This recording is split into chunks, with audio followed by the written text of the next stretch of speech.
Hi and Assalamualaikum. My name is Siti Nadia binti Mazan. I will present to you about the introduction. Due to the lack of a specific accounting standard governing the disclosure of Islamic financial instruments, IBs are typically directed by the presentation of financial statement. It requires a business to communicate information, including accounting rules, in a way that offers relevant, trustworthy, comparable, and intelligible information. Offer extra disclosures where compliance with specific MFRS criteria is insufficient, and to assist users to understand the impact of certain transactions, other events, and conditions on the entity, financial status, and financial performance.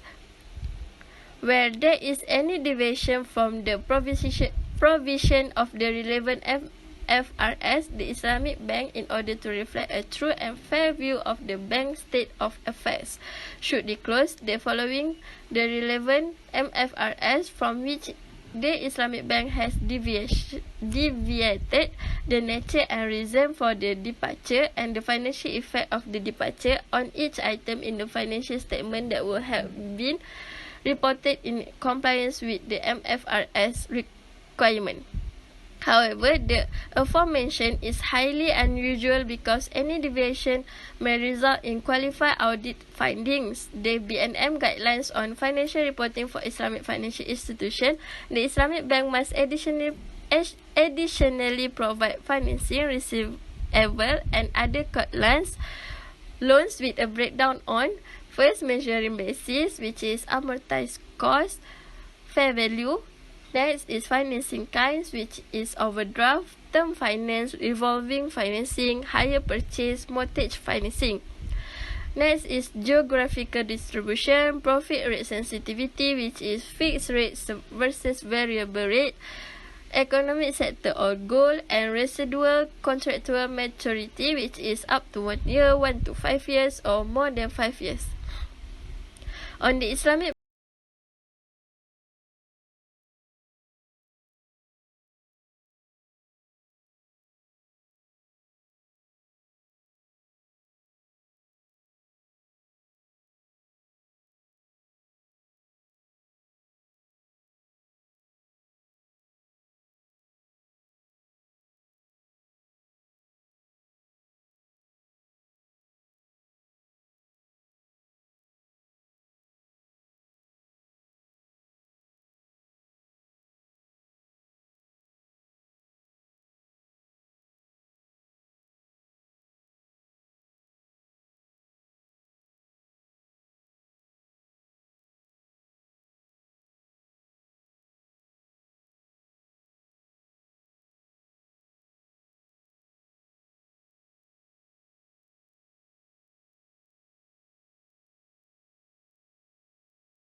Assalamualaikum warahmatullahi wabarakatuh. My name is Nur Afifah Afika binti Muhammad Zalani.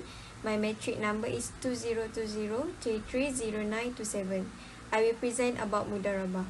Mudarabah is a contract between a capital provider, Rabul Mal, and an entrepreneur, Mudarib, in which the Rabul Mal provides capital to be managed by the Mudarib, and any profit generated from the capital is shared between the Rabul Mal and the Mudarib according to a mutually agreed profit sharing ratio, while any financial losses are borne by the Rabul Mal, provided that the financial losses are not due to the Mudarib's misconduct.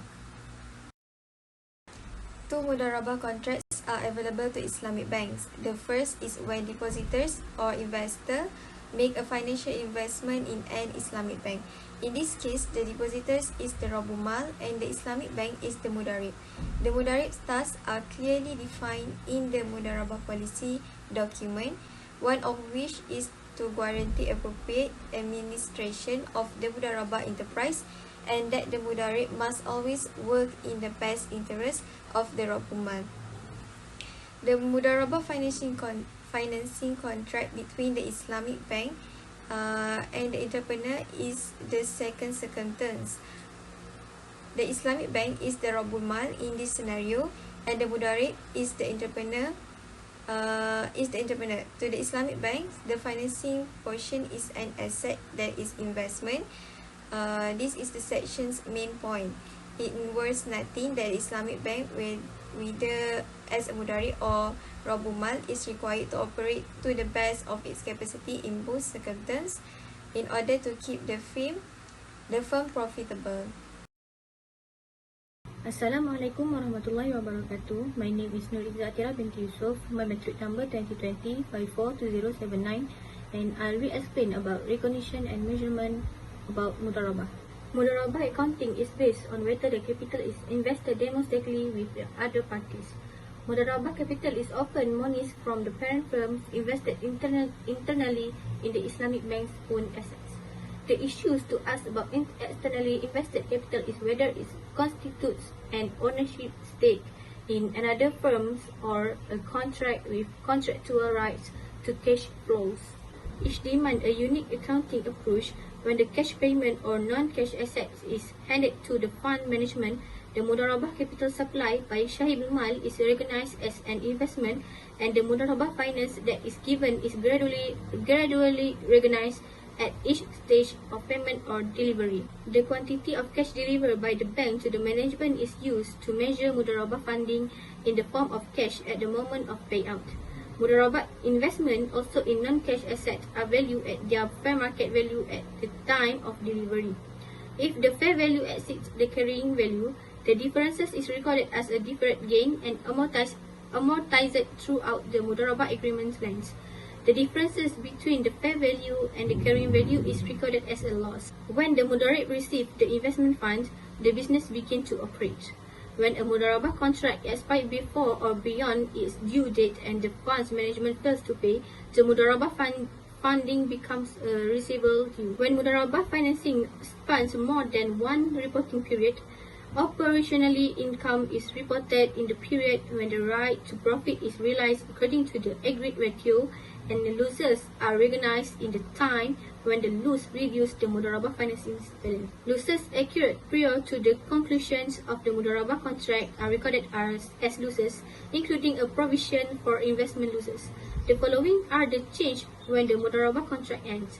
Mudarabah investment after subtracting the allowance for investment losses, and the gain or loss on a Mudarabah investment is recorded. In practice, the regulation of Mudarabah business revenue is based on the profit sharing report from the manager on the reality of business income, and it is not permitted to recognize income from expected business outcomes. Fund management losses are handled by the fund manager and do not affect the Mudarabah investment. Moderate mistake result in losses that are recorded as Mudarib costs. And the last, Mudarib has not paid the profit sharing, thus it is recorded as a receivable. That's all from me, thank you. The practice. As at 31 December 2018, the bank and the group has a total of 45 millions under financing, advance and others for the group and the bank. The group and the bank have adopted the MFRS 9 financial instruments issued by the MASB, which became effective on 1 January 2018, which result in changes in accounting policies and adjustment to the amount previously recognized in the financial statements. MFRS 9 set out requirement for recognizing and measuring financial assets, financial liabilities, and some contract to buy or sell non-financial items. The incurred loss model under MFRS 139 is replaced with the MFRS 9 expected credit loss model. The new impairment model applies to financial asset measured at amortized cost, contract asset, and debt investment at every OCI, but not to investment in equity instruments. Under MFRS 9, credit losses are recognized yearly, then under MFRS 139. Assalamualaikum. My name is Safrah binti Ibrahim. Today I will present about nature and definition. First, what is Musyarakah? Musyarakah, it is a partnership between two parties where the parties contribute capital to the business and bear the joint losses.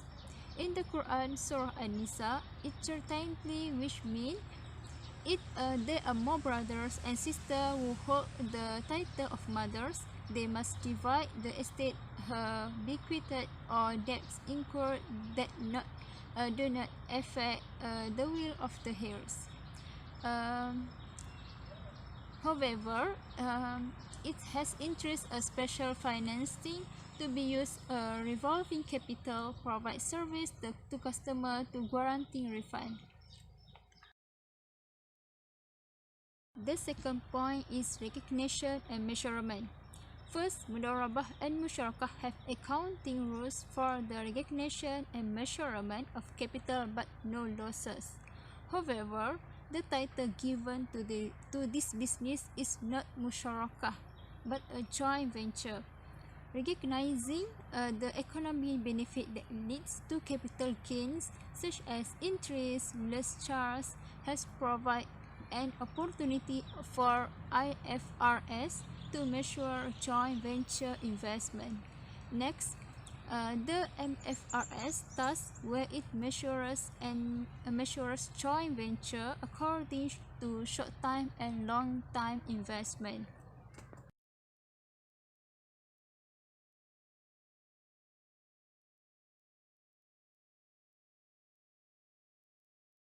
And the last point for my presentation today is presentation and disclosure.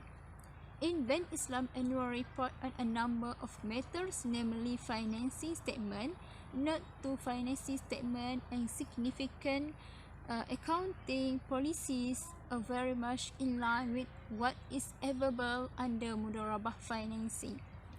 And then lastly, we go to the end presentation with the last word is user of financial statement can clearly assess the nature of risk by investing in IFRS 12. That's all from me. Thank you.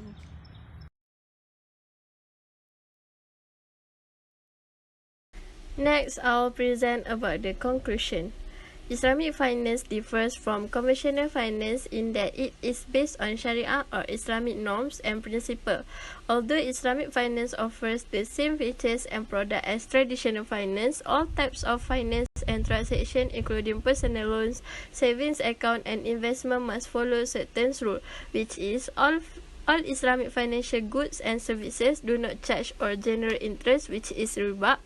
Muamalat of it, which is Islamic transaction devoid of illicit components including corruption, gambling, creating suspicion, fraud, and embezzlement. All contract and transaction must be transparent, fair, and equitable to all consumers. This includes complete disclosure of all price and the absence of any extra or hidden fees. Investment in Sharia-incompatible businesses such as conventional banking, alcohol-related activities, non-halal food, and so on is prohibited. Mudarabah and Musyarakah financing are never used to advance money. Mudarabah means to engage in the business, whereas Musyarakah means to share in the assets of the firm to the degree of financing ratio. To extend finance, an investor or financier must share the business loss. The partners have the freedom to mutually agree on the profit allocation ratio for each of them, which may differ from the investment ratio. However, if a partner has specifically disclaim responsibility for business activities, he cannot claim more than the ratio of his participation in the project or commission in the board. In case of loss suffered in the project, each partner must bear the loss exactly in the proportion of his investment. In contrast to most other financial organizations, the primary objective of Islamic finance is not only to make profit. Islamic finance, on the other hand, is viewed as a risk-sharing service that collaborates with the community to produce Sharia-compliant goods and services in a variety of finance-related disciplines. Islamic financial institutions must produce income in order to function and deliver their services. As a result, they create revenue through product offers such as cost-plus contract, profit-sharing contracts, investment, and leases. Islamic financial firms view their consumers to be partners as well as clients. This is the foundation of Musyarakah contract, which is partner contract, which include financial institutions and their client or partners working together to contribute to a certain project fund. profit and risk of loss are shared between the two parties in line with contract terms and conditions.